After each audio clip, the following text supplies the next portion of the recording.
अभी तक आपने कथा संसार चैनल को सब्सक्राइब नहीं किया है तो ज़रूर करें। प्रथम पूज्य श्री गणेश जी को नमस्कार करते हुए कथा का प्रारंभ करते हैं। एक बार महाराज सगर ने व्यापक यज्ञ किया। उस यज्ञ की रक्षा का भार उनके पौत्र अंशुमान ने संभाला। इंद्र ने सगर के यज्ञीय अश्व का अपहरण कर लिया। यह यज्ञ के लिए विघ्न था। परिणामतः अंशुमान ने सगर की 60,000 प्रजा लेकर अश्व को खोजना शुरू कर दिया। सारा भूमंडल खोज लिया पर अश्व नहीं मिला।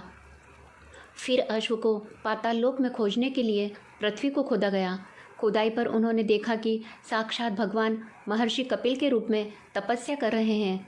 उन्हीं के पास महाराज सगर का अश्व घास चर रहा है। प्रजा उन्हें देखकर चोर चोर चिल्लाने लगी। महर्षि कपिल की समाधि टूट गई। जो ही महर्षि ने अपने आग्नेय नेत्र खोले त्यों ही सारी प्रजा भस्म हो गई। इन मृत लोगों के उद्धार के लिए ही महाराज दिलीप के पुत्र भगीरथ ने कठोर तप किया। भगीरथ के तप से प्रसन्न होकर ब्रह्मा जी ने उनको वर मांगने को कहा तो भगीरथ ने गंगा की मांग की। इस पर ब्रह्मा ने कहा, राजन, तुम गंगा का पृथ्वी पर अवतरण तो चाहते हो, परंतु क्या तुमने पृथ्वी से पूछा है कि वह गंगा के भार तथा वेग को संभाल पाएगी? मेरा विचार है कि गंगा के वेग को संभालने की शक्ति केवल भगवान शंकर में है। इसलिए उचित यह होगा कि गंगा का भार एवं वेग संभालने के लिए भगवान शिव का अनुग्रह प्राप्त करो। महाराज भगीरथ ने वैसे ही किया।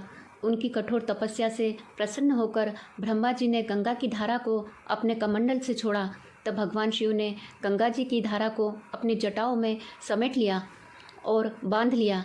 इसका परिणाम यह हुआ कि गंगा को जटाओं से बाहर निकलने का पथ नहीं मिल सका। अब महाराज भगीरथ को और भी अधिक चिंता हुई।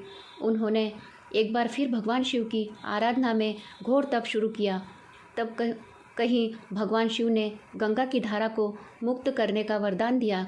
इस प्रकार शिव जी की जटाओं से छूटकर गंगा जी हिमालय की घाटियों में कलकल निनाद करके मैदान की ओर मुड़ी। इस प्रकार भगीरथ पृथ्वी पर गंगा को लेकर आए। उन्होंने जनमानस को अपने पुण्य से उपकृत कर दिया।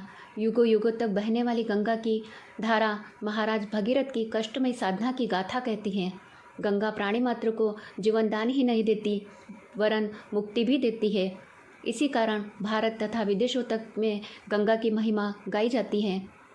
यदि आप और भी तीज त्योहार से संबंधित कथा एवं कहानी सुनना चाहते हैं तो कृपया सब्सक्राइब जरूर कीजिएगा। धन्यवाद। जय श्री कृष्ण।